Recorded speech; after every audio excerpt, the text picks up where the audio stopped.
Leg पीस। हाँ ला चाचा खा।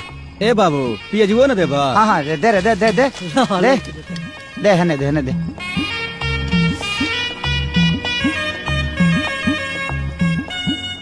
बड़ा टेस्टी बनौले बड़ा।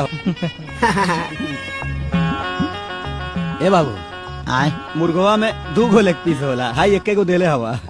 अच्छा हाँ एगो काम कर हमरो ला निकाल के दे दे। दे ला चाचा खा चाचा खा, एकदम आपन समझ के खाइए। लेकिन एक बात बा, हाँ ई मुर्गा बरकत मियाँ पे उधार रही। काहे? हम जब अपन ललका मुर्गा काट के बनाए हाँ। त तोहरा खाए के पड़ी।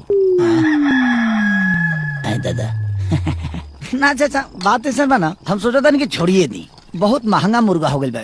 अब छोड़िए दिले में भलाई बना। ओसे का अपन खिया के हमार ना खइबा। ना चाचा अब सोचा था कि कंठी माला लेके राम राम भज। हमार मुर्गा खैला के बाद छोड़ दिया। अच्छा तो तहरा वाला मुर्गा खैला के बाद हाँ। जाए दे, इतना जिद करता है खा लिया। अब चाचा कहते रहे तो काट लो, ठीक नहीं खे। दोनों हैंगवन के ले ले। अरे चाचा तू तो जानते बड़ा कि हम कनी के ना देखी तो खैला भी न मर जी। हाँ